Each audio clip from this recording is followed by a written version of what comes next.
r/ProRevenge. Not pay me for the website I built? Say goodbye to your business, house and reputation. This happened early 2000s. I used to be a freelance front-end dev and a search engine optimization guru. Back then, getting on the front page of Google was pretty simple. Link exchanging was popular but risky. I never did that, but I did have a single website that had serious page rank clout due to it being linked as a trusted source, directly from one of the top and most trusted websites in the world. I would use this website for the best clients to get their page rank and search engine position, leapfrogging other, older and more trusted websites. One day I was approached by someone I'll call Bob. Now Bob sold travel packages. He needed to revamp his basic, existing website, with a complex website built with pretty tricky back-end coding. I could do the front end, but I had to hire a back-end dev to build the functionality. Bob had a major launch in a month's time and it had to be ready. I usually ask for 25% deposit up front, but Bob said no. He was stung by the last dev and wasn't going to lose any more money. Now, from the moment I met Bob, my gut was telling me this was going to end badly.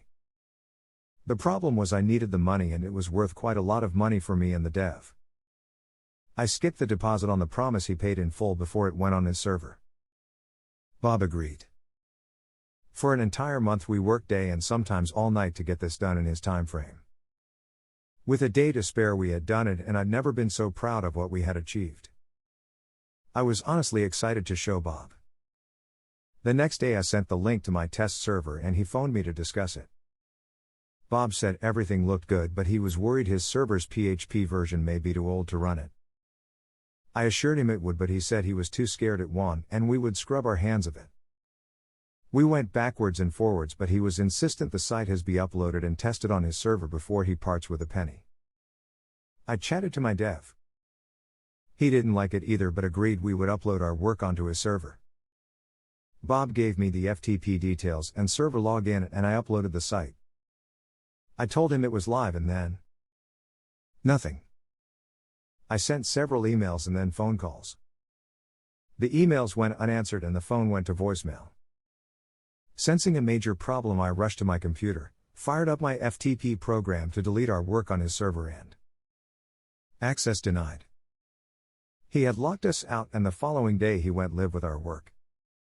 For several days I tried phoning until one morning he answered the phone and said, "Listen, I'm not ever going to pay you and there is nothing you can do about it." Then Bob hung up.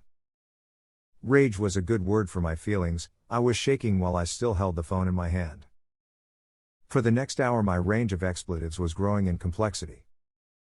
As I sat there figuring out what to do, it hit me. Revenge will be mine. I registered a new domain name, which was Bob's travel domain name plus sucks at the end. If Bob's website was called bobstravel.com. I had purchased bobstravelsucks.com. I uploaded our work, basically an exact mirror of his live website, onto my new domain. I used my all-powerful mega page rank domain to link to my new sucks domain.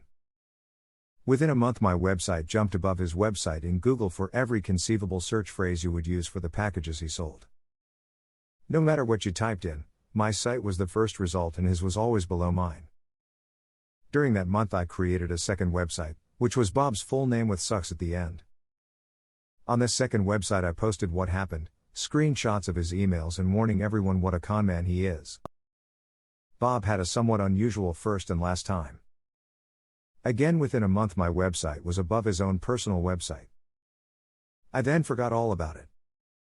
About 4 months later I get a cease and desist email from a solicitor's firm. A quick Google showed the solicitor's firm was made up and didn't exist.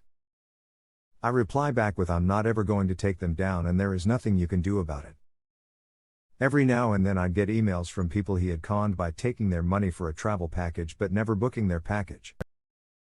I'd put those on both of my websites, making sure those juicy important keywords, his full name and company name, were spread across each negative review.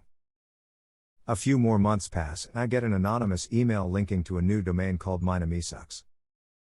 I'm told to remove my 2 websites and he will remove this new one. A quick search and what do you know, it isn't even on Google.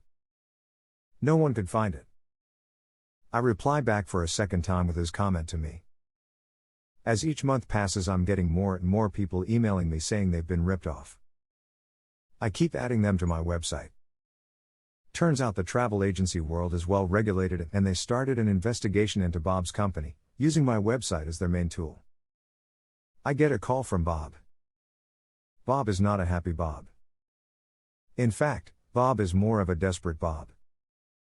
Looking at this text now, I know you can almost hear the despair and resentment in Bob's voice. Bob pleads and literally begs me to pull the sites down. Not only is he being investigated by the Travel Agency Association, but he had some very important friends that didn't appreciate the bad press he was causing in their circles. He offers to pay me the money he owed. Nothing more, just what he owed. For the third time, and with a massive smile on my face, I say, listen, I'm not ever taking them down and there is nothing you can do about it. Roll on a few months and I discover his travel company has been removed from all travel associations.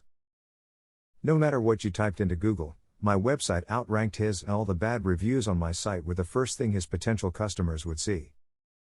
I crippled his business so badly. It went bust. During the collapse, one of his ex-employees contacted me and told me how hard he had worked to get my websites off the first page.